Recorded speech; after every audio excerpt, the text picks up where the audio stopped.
The sun was streaming through the window's corner pieces, painting everything gold, warm, as if the world wanted to give me the welcome. I was barefoot on the ceramic floor of the hall, with the keys still warm in my hand, as if they would keep the warmth of a dream come true. Two bedrooms, a terrace with a garden, and a breathtaking view towards the San Cristobal mountain ranges. After years of renting, taking care of other people's houses, and patching up old walls, this place was mine, all mine.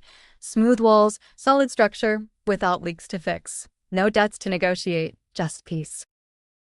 I walked slowly, brushing my fingers against the polished granite countertops and the oak wood frame that I chose myself.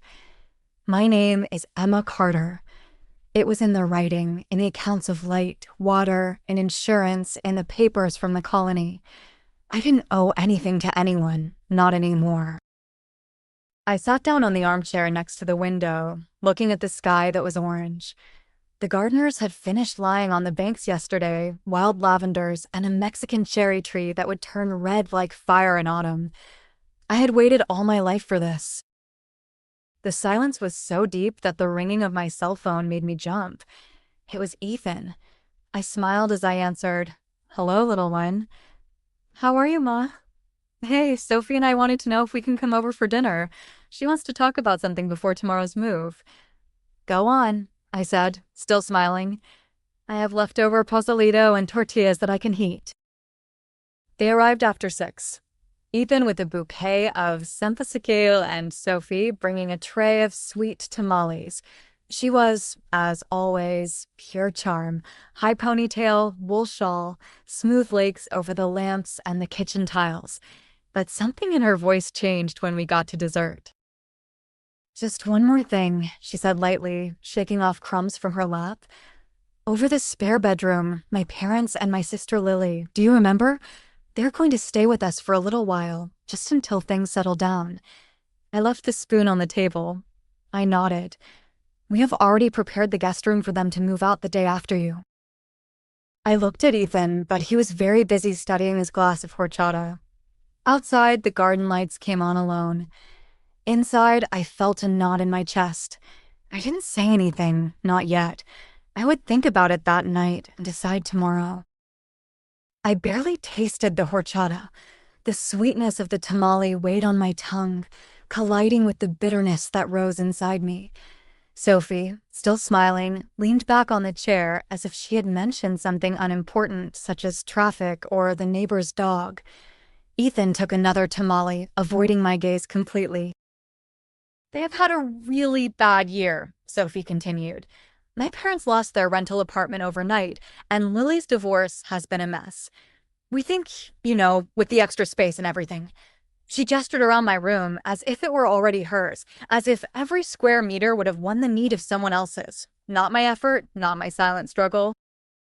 "You'll still have the small room," she added enthusiastically. "It's cool. I even bought new sheets, green ones that you like." I kept a calm face, olive green. There were chosen sheets for a room in which I hadn't even slept. Ethan finally opened his mouth. "It won't be for much longer, only until they stop again." Stop again.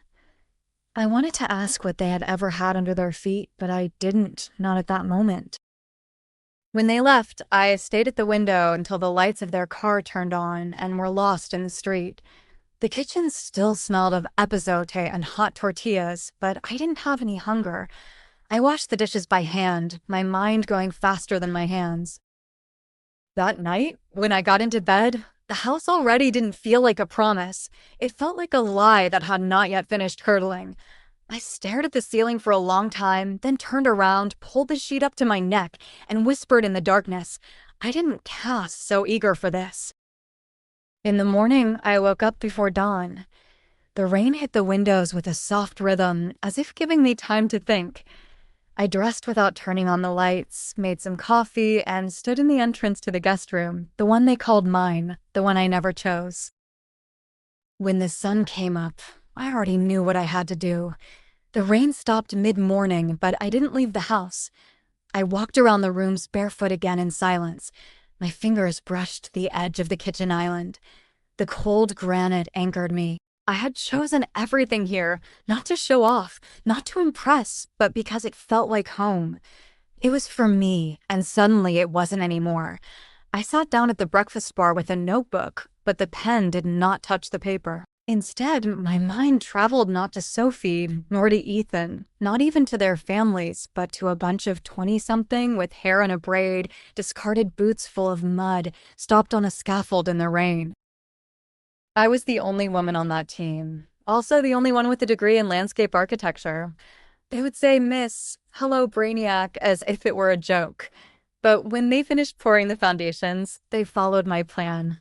I designed gardens for schools, squares for municipalities, green terraces for buildings that didn't believe in beauty until they saw what I could do. I could have accepted a partner position at a firm in Mexico City. They offered an office with a team view of designers, but Ethan was 6 years old. His dad had been gone for 2 years before, and I remember looking at the contract and thinking, what good is success if my son grows up with cold tacos and no one to pick him up from school? So I stayed. I did smaller projects. I put my dreams on hold. I rented while others bought. I saved while others spent. I let my desires dry up in silence so that my son's world flourished. And now, a woman who never saw a sunrise over a steel beam, who never filled a thermos of coffee at 5:30 in the morning, thought she could claim the space that I had built with so much effort. I got up and went to the closet. I took down a box that I hadn't yet unpacked. Inside was my work notebook, the green spiral that always took me to places. I opened it and put my palm on the first page. It was time to draw a new plan. At dawn, the decision had already been made in my bones. It was neither loud nor vengeful, just steady, a slow turn towards something that I had denied myself for too long, the right to my own limits. The first call was to the moving company. Postpone the delivery, I said, until further notice. The guy on the other end offered dates for next week. I rejected them, then the furniture. I redirected all to a private warehouse that I rented a while ago when I left the previous apartment. There were still my grandma's dishes. Now, I would put away the things that I chose for this new life, the one I wasn't going to share. I paused the services. The electricity and gas company didn't ask why. Neither did I. Then I called Grace. "Nice to hear from you, Emma," she said warmly, but with that edge of always. "What are you up to?" "I want to see you today if you can." She didn't ask why. "Come over at 3. "I've got the tea." "Okay." Before noon, I took one last lap through the house. It was still untouched, just as I left it, without sheets deployed, without a full pantry, only air, light, and possibility. I sat cross-legged on the living room floor, my notebook to one side, the pen uncovered. I drew a plan, not for a garden this time, but for a silent revolution. I wrote the names of each person who mistook my silence for surrender. Then I crossed them out one by one, saved the notebook in my bag, and stood in front of the main door. I held an envelope with a printed note to the clear door handle, impossible to ignore, the kind of message you don't pass by. I locked the door and left the copy in a padded envelope. I would send it by mail. I would not deliver it in hand. That afternoon, Grace served chamomile tea in an old ceramic cup and slid a folder across the table. Inside was the first draft of something I had never written before, a formal declaration of rejection. I didn't wait for a response. Once the envelope was sent, the locks changed, and the access codes deactivated, I put the cell phone face down and silenced it. Let the relaxation come that I would like. I had already done my part. They arrived the next morning punctually, as would be expected. Punctuality was always Sophie's pride, although sometimes it hid her need to control everything. From my car parked halfway down the street, I saw everything. Daniel and Margaret got off a rented truck, Lily pulling 2 identical suitcases, and Sophie directing as if the world owed her favors. They approached the door with the confidence of those who believe they belong. Then came the pause. The keyboard blinked red. Sophie tried again and again, took a step back, frowning as if the house could be opened out of sheer stubbornness. She clenched her jaw. Daniel narrowed his eyes out the window. Margaret moved awkwardly near the porch swing, lips pressed together in disappointment. Ethan got out of the second car, hands in pockets looking at the floor. He didn't look at anyone, just the keyboard, as if it would have betrayed him. Then Sophie saw the envelope. It was placed on the sealed white door handle, impossible to ignore. She ripped it off and unfolded the sheet. It was printed in Arial, size 14, bold. "This house is my exclusive property. It has not been authorized to any guest. The login attempts have been recorded and reported. Emma Carter." Without anger, no apologies, just facts. I saw her lips moving as she read it aloud. Then she crumpled the paper slowly, her fist closing as if she could crush what was already decided. Ethan looked towards the street. Our glances met briefly. I didn't greet them. They stood there for a while, bewildered, their plans exposed, crumbling in front of everyone. And I, still warm in my car, finished the last sip of coffee and started the engine. That afternoon, Mr. Rebus of the Neighbors Association left me a message asking to clarify some complaints about authorized occupation. Mr. Rebus's voice was kind, but had a sharp tone, like someone trying to sound neutral while holding a lit candle. "Mrs. Carter, I just want to confirm that you are the only legal resident of the house on Camino del Olmo 1145. There seems to be a misunderstanding."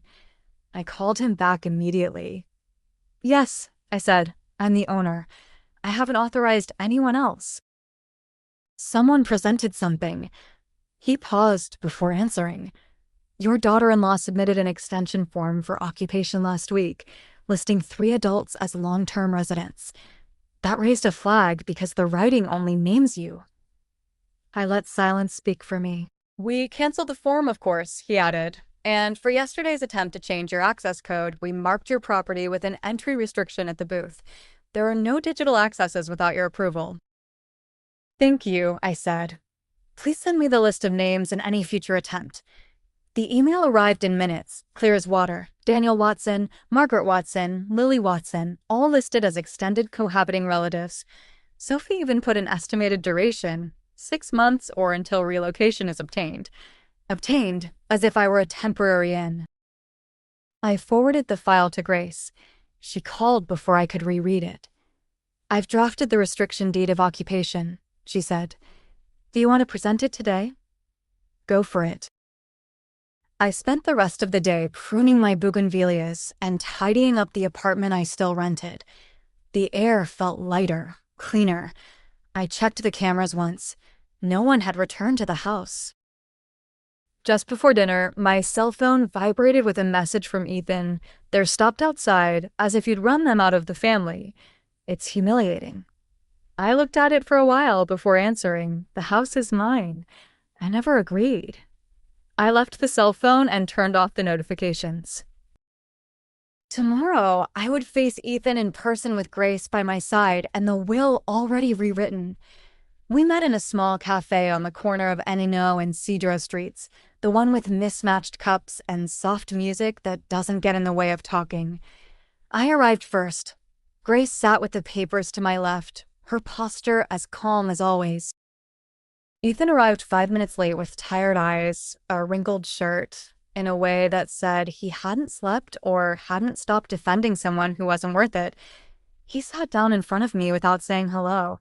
He just leaned his elbows on the table and said, "They're ashamed." I folded my hands in my lap. "I'm not responsible for what they assumed." "You could have told us," he said in a low voice. "We were all planning." I didn't cut him off. "Sophie was planning. You were letting it happen." My words penetrated deeper than I was waiting. Grace cleared her throat softly and slid an envelope across the table. Ethan looked at it without touching it. "What's that?" "My will," I said, updated. His lips opened as if he were going to protest, but didn't know how to give me a chance to make a drama. "You're not out," I said, "but there are conditions." He frowned. "You're still considered," Grace clarified, "but with a clause of review that Emma included. She has the last word." Ethan looked at me. Then he really looked at me. For the first time in a long time, he saw the woman who raised him, not the version that suited him. His face softened for a second, and then pride returned. Sophie's going to say I didn't fight hard enough. You didn't, I said, but you still have time to learn. He didn't answer, just looked at the still sealed envelope. I stood up and left the napkin on the table. You can read it when you're ready, but I suggest you do it alone. Outside, the clouds finally parted. I walked out into the fresh air and didn't look back. The next morning, the building manager called me. Sophie was downstairs with a man in a gray suit and a thin-skinned briefcase. Mr. Rebus was already in the lobby of Villa when I arrived. He was next to the security desk, arms crossed, watching Sophie and her lawyer with that dry calm that only presidents of neighbors' associations have. Mrs. Carter, he said, bowing his head, we intercepted an attempt to access your property using a resident code. Sophie turned her polished but tense smile. We just want to fix this like grown-ups. The man, blue suit, 40-something, slicked back hair, expensive shoes, stepped forward. Mrs. Carter, I represent Mrs. Harper in a family ownership transition issue. My client believed that she and her relatives were already residents of the unit. I was misinformed, I said. There has been no transition. The house is mine. There is no written or implied transfer. I handed Rebus the updated documents that Grace prepared, notarized papers reaffirming my exclusive property, restrictions of guest access, and a warrant for digital lock reset. Sophie's face hardened as she read the first page. You're taking us out of your life, she said in a low voice. I didn't respond. I'm closing the door of my house. My life was never yours to plan. The lawyer began to talk about improper difficulties, but Rebus cut him off. This is a private colony. Without approval of the owner, her client has no right. Sophie looked past me to the windows of the Messane, where you could see the corner of the garden terrace. Surely, she had already imagined her family drinking mezcal there, claiming the space as if it had always been theirs. Now she could only see it from outside. I thanked Rebus, turned around, and got on the elevator in silence. When the doors opened, I entered my apartment alone, made some Jamaican tea, sat down in my favorite chair, and opened my sketch notebook for the first time in weeks. The main entrance camera sounded briefly, showing Sophie's car retreating along the path. The next 2 days passed calmly until I saw an unknown number on my cell phone, and a soft voice left a message I didn't expect. The voice message was short, hesitant. Hello, Mrs. Carter. I'm Lily. I know it's weird, but I wanted to say sorry and thank you. If you want to talk, I'd like to explain myself. I kept the message for an hour before returning the call. She answered on the first ring. Thank you, she said, almost breathless. Her voice was nothing like Sophie's, lower, softer, blunt. It didn't sound like anyone accustomed to demanding space. I didn't want to come, she began. Sophie told us that you insisted. She made it seem like you were offering the place as a family gesture. She said that you didn't want to live alone. I remained silent. I should have realized, Lily said, but I didn't want to fight her again. She always gets away with it. She told me about the pressure, about how her parents had followed Sophie's plans for years, how decisions were made without argument. I lost my marriage trying to keep the peace, she admitted, and then she promised me a room in a house that wasn't hers. She lied to you, I said softly, just like she lied to me. I'm not like her, she said quickly. I don't want anything from you. I just wanted you to know. For a long moment, neither of us said anything. It was as if we were both accommodating pieces that no longer fit. Thank you for telling me, I said, and for apologizing. That takes more courage than many have. We said goodbye in a low voice, without promises, no invitations, just something released. Then I walked slowly along the colony, letting the breeze cross me. The trees were beginning to change, the gold peeking through the edges of summer. I saw a mom and her daughter laughing on a bench under an ash tree. They reminded me of years I treasured, and years I survived. When I returned home, I found an envelope slipped under my door. My name was written in Ethan's handwriting, small and uneven, as if he didn't know how to start.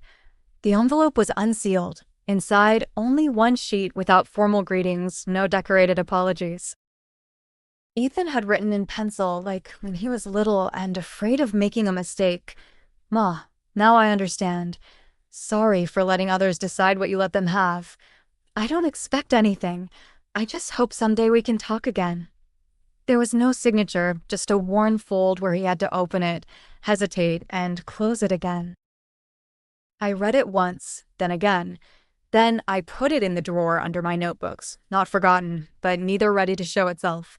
Weeks had passed since the day I stood up for what they assumed would happen. The house was no longer a war zone. It had turned into a silent rhythm, my breathable. I spent the mornings on the terrace, taking care of the ferns I planted next to the wall. Finally, they threw roots, the greens searching for the light without asking for forgiveness. The scent of fresh earth and oranges floated in the kitchen, where the Jamaican tea rested next to my open notebook. I had started drawing again, first landscapes, then free forms that blossomed into something softer than precision. I was no longer trying to impress. My calendar was filled with new things: a reading club on Wednesdays, walks with Grace on Sunday afternoons, a call with Ava every 2 Fridays. Not about papers, just life.